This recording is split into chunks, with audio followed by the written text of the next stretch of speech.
My name is Severina McGill and I teach Human Rights Law at Jindal Global Law School. This module is for the E-Pathshala UGC. This module is on marriage and divorce laws under Muslim personal laws. By the end of this module, participants should be able to understand laws governing the marriage and divorce of Muslims. The difference between laws applicable to Muslim men and to Muslim women will also be discussed. It should enable all readers to be able to differentiate between codified Muslim personal laws and uncodified Muslim personal laws.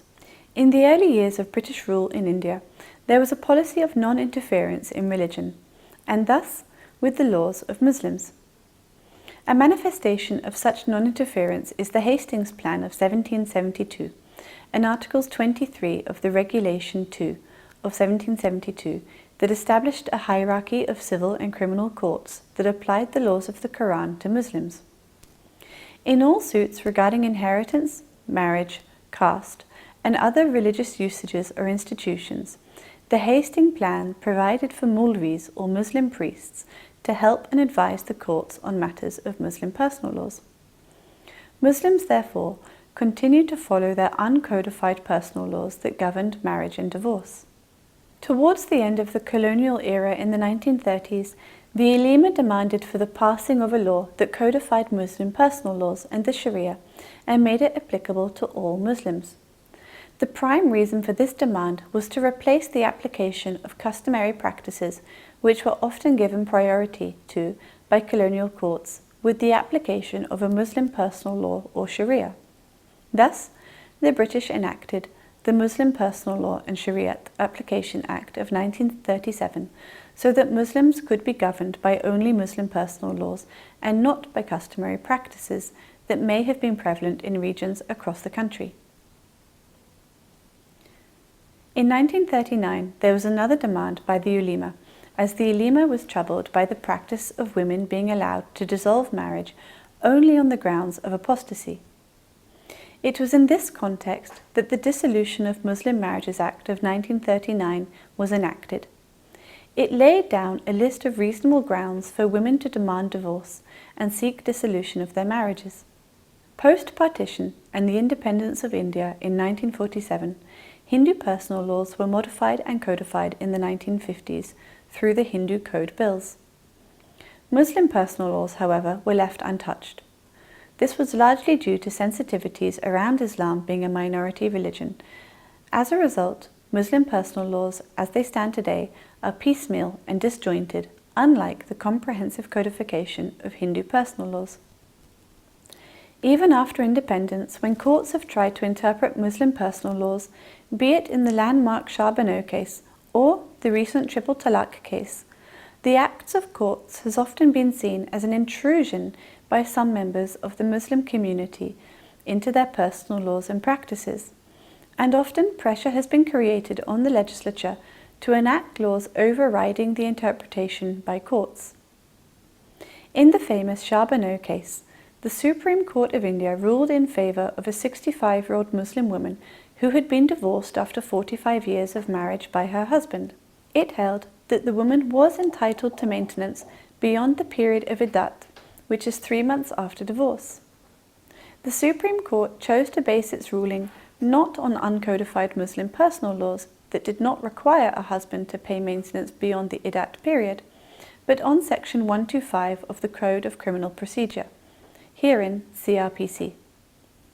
The CRPC is a secular law which states that when a husband has manifestly sufficient means, the court may request the husband to pay a lump sum of Indian rupees 500 a month to the wife, or to pay periodic maintenance. The Government of India responded to the controversy surrounding this case by overruling the Shah Bano judgment. The Rajiv Gandhi government, in response to the outcry by members of the Muslim community against the Shah Bano judgment, passed the Muslim Women Protection of Rights on Divorce Act in 1986. This law provided for a reasonable maintenance to be made within only the iddat period. By virtue of Section 2 of the Muslim Personal Law Shariat Application Act of 1937, all Muslims inside India, except those in Jammu and Kashmir, are governed by the Muslim personal laws or Sharia in matters of interstate succession, special property of females, including personal property inherited or obtained under contract or gift, or any other provision of personal law, including marriage, dissolution of marriage, including talaq, ila, zihar, li'an, kula, and mubarat. Maintenance, dower, guardianship, gifts, trusts, and trust properties are also included, and waqfs or other than charities and charitable institutions and charitable religious endowments. The Muslim Personal Law Shariat Application Act of 1937 does not define Muslim personal laws. Tahir Mahmood, an expert on Muslim personal laws, refers to Muslim personal laws as the Shariat, and so does the legislation itself. Mullah, another leading expert on Muslim personal laws, defines Sharia to mean the commands of God. Sharia literally means the clear, well-trodden path to water. This is to be followed by Muslims. Dictionaries define Muslim personal laws or the Sharia to mean a body of canonical law based on the Quran that lays down certain duties and penalties for Muslims, and Islamic canonical law based on the teachings of the Quran and the traditions of the Prophet himself. The Hadith and Sunnah also prescribe both religious and secular duties and sometimes retributive penalties for law breaking. It has generally been supplemented by legislation adopted to the conditions of the day, though the manner in which it should be applied in modern states is a subject of dispute. This dispute exists between Muslim traditionalists and reformists. The primary sources of Muslim personal laws are the Holy Quran, the traditions of the Prophet, and the general consensus of opinion amongst the ulema. Marriage is more commonly referred to as nikah by Muslims. According to sources of Muslim personal laws, marriage is a contract for procreation and legalizing of children. Muslims enter into a marriage contract called the nikah nama at the time of their marriage. The general prerequisites essential for entering into any valid contract are proposal and acceptance by valid consent.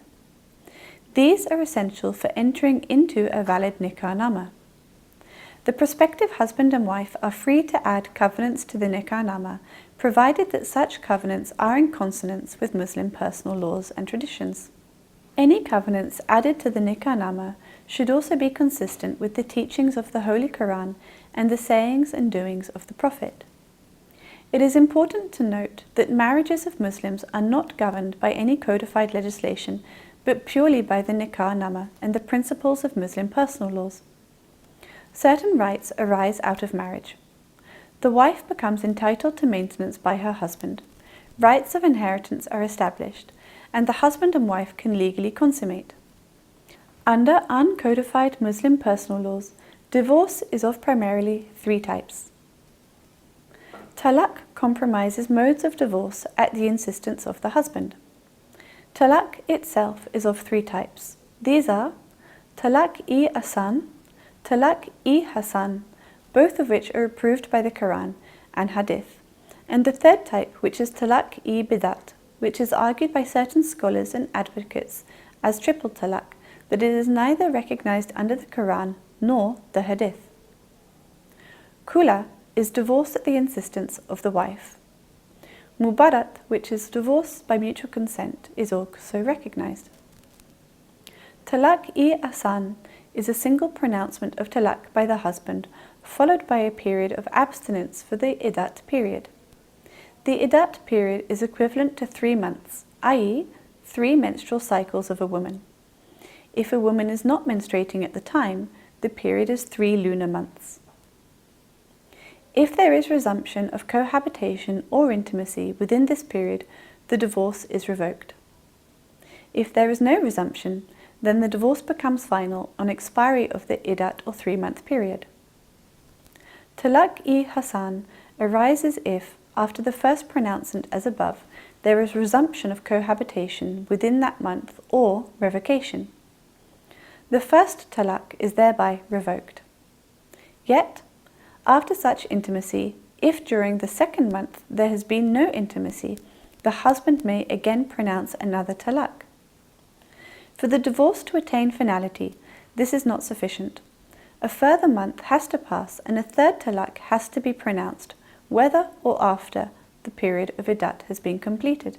If the third talaq is not pronounced, or there is a resumption of cohabitation before the third talaq is pronounced, whether during or after the 3-month period, the divorce does not come into force. However, if the third talaq is pronounced, the divorce will be irrevocable. Talaq-e-bidat is a form of talaq which is considered by certain scholars and Muslims as contrary to Quranic prescriptions. This practice is recognized by Sunni schools of Islam, most prominently the Hanafi school. Even the Hanafi school considers it as a sinful form of divorce and seek to justify it on the ground that it is bad in theology but good in law. Talaq-e-bidat is also of two kinds. One form means that it is uttered in one definitive talaq pronouncement. This means that there will be 3 simultaneous pronouncements, i.e. talaq, talaq, talaq, at one go. In this case, the divorce is said to be effected instantaneously and irrevocably. Both the types of talaq-e-bidat are colloquially referred to as triple talaq. It is pertinent to note that the Supreme Court, in a case as far back as 1997, refused to entertain writ petitions to declare Muslim personal laws which enable a Muslim male to give unilateral talaq to his wife without her consent or without resort to judicial process of courts. They felt that these were void as they offend Articles 13, 14 and 15 of the Constituting.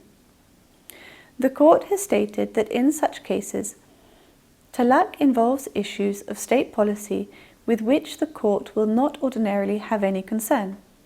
Further, we find that when similar attempts were made, of course by others on earlier occasions, this court held that the remedy lies somewhere else and not by knocking at the doors of the court. Recently, the practice of unilateral triple talaq has again been challenged as being violative of fundamental rights of women under the Constitution of India. The Supreme Court, as recently as August 2017, heard the case of triple talaq. The case was originally brought by women who have been divorced by means of triple talaq, conveyed to them by a letter or through WhatsApp messages or similar means. The Supreme Court ruled in August that the practice of triple talaq is unconstitutional.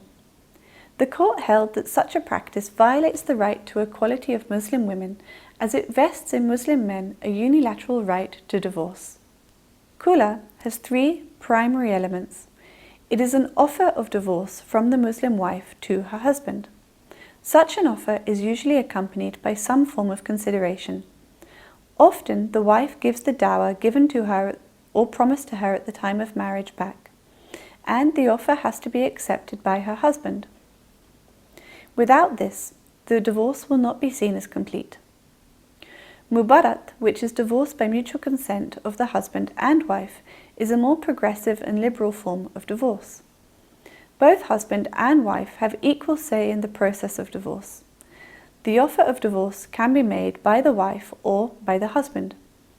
It then has to be accepted, and any offer accompanied with an equal desire of the wife or husband to seek divorce. Such divorce by mutual consent becomes effective. Such a divorce by mutual consent will then become effective. The Dissolution of Muslim Marriages Act in 1939 was enacted to consolidate and clarify the provision of Muslim laws relating to suits for dissolution of marriage by women married under Muslim law, and to remove doubts as to the effect of the renunciation of Islam by a married Muslim woman upon her marriage. Section 2 of the Dissolution of Marriage Act 1939 lays down the following grounds on which a Muslim woman can file for a decree of divorce. If a husband's whereabouts are unknown for a period of 4 years, if a husband has neglected or failed to provide maintenance to his wife for 2 years, if a husband has been sentenced to imprisonment for 7 years or upwards, or if a husband has failed to perform without reasonable cause his marital obligations for 3 years, or if a husband is impotent at the time of marriage and continues to be so, or if a husband has been declared insane for a period of 2 years or is suffering from leprosy or a virulent venereal disease. She, having been given in marriage by her father or other guardian before she attained the age of 15 years, is repudiating the marriage before attaining the age of 18. In addition, provided that the marriage has not been consummated, or the husband treats her with cruelty, that is to say, he habitually assaults her and makes her life miserable by cruelty or conduct, even if such conduct does not amount to physical harm or ill treatment, or if he associates with women of evil repute or leads an infamous life, or if the husband forces her to leave an immoral life or disposes of her property or prevents her from exercising her legal rights over it, or if he obstructs her in the observance of her religious profession or practice, or if he has more wives than one and does not treat her equally in accordance with the injunctions of the Quran, or any other ground which is recognized as valid for the dissolution of marriages under Muslim law. The Dissolution of Muslim Marriages Act 1939 states, the legal effect of conversion to another faith, the renunciation of Islam by a married Muslim woman, and conversion to a faith other than Islam does not, by itself, operate to dissolve her marriage. Further, by virtue of Section 5 of the Dissolution of Muslim Marriages Act 1939, a Muslim woman does not have to forego of her dower for dissolution of her marriage. The Muslim Women Protection of Rights on Divorce Act of 1986 applies to the post-divorce rights of Muslim women. The Act was introduced in the aftermath of the controversy following the judgment in the Shah Bano case. This case was the Muhammad Ahmed Khan versus Shah Bano Begum and others case. The Supreme Court in the Shah Bano case had opined that a Muslim woman could apply for maintenance under Section 125 of the CRPC, and under this provision, the Muslim husband's obligations to maintenance towards his wife would extend beyond the Iddat period. The Muslim Women Protection of Rights on Divorce Act was enacted following protests led by religious Muslim leaders. They characterized the decision as an attack on their religious freedom and personal laws. The statement of objects and reasons of the bill leading to the Act stated that the bill was to specify the rights which a Muslim divorced wife is entitled to at the time of her divorce and to protect her interests. By virtue of Section 3 of the Muslim Women Protection of Rights on Divorce Act of 1986, a divorced Muslim woman is entitled to reasonable and fair provision and maintenance to be made within the Iddat period, where she herself maintains the children born to her before or after her divorce. A reasonable and fair provision and maintenance to be made and paid to her by her former husband for a period of 2 years from the respective date of birth of such children. An amount equal to the sum of meher or dower agreed to be paid to her at the time of her marriage or any time thereafter, according to Muslim law, and all properties given to her before or at the time of marriage or after her marriage by her relatives or friends or her husband, or any other relatives of the husband or his friends. The Muslim Women Protection of Rights of Divorce Act provides that apart from the meher and the properties given to the divorced woman before or after her marriage, by her husband or family members or friends, she shall be entitled to a reasonable and fair provision and maintenance, payable within the Iddat period by her former husband. The Muslim Women Act also guarantees that women should be provided for in cases where the woman has not been remarried and is unable to maintain herself after the Iddat period. A court may direct her relatives to pay reasonable and fair maintenance to the woman. On an application made by a woman for payment of the provision of maintenance, a court may direct the former husband to pay such reasonable and fair provision and maintenance to the divorced woman as he may determine as fit and proper, having regard to the needs of the divorced woman, the standard of life enjoyed by her during her marriage, and the means of her former husband. In cases where the relatives are unable to maintain the woman, the court may direct the State Waqf Board to maintain the woman. A State Waqf Board is constituted by state governments under the Waqf Act of 1955. It consists of Muslim members. The State Waqf Board is responsible for managing the administering of properties of the Waqf, which may include mosques and other buildings, orphanages and dargahs. It is supposed to use the income thereof for advancing the objects for which such waqfs were created. The Supreme Court of India, in the Daniel Latifi versus Union of India case, authoritatively laid down the post-divorce maintenance rights of Muslim women. It was held in this case that the expressions of reasonable and fair provision and maintenance as under Section 3(1)(a) of the Muslim Women Protection of Rights upon Divorce Act must be interpreted to cover different things, and that the husband is liable to make reasonable and fair provisions available for the future of the divorced woman. This was read to include her maintenance as well as her living expenses. The court stated that the word provisions indicates that something is provided in advance for meeting some needs, and that at the time of the divorce, the Muslim husband is required to contemplate the future needs of his wife and make necessary preparatory arrangements.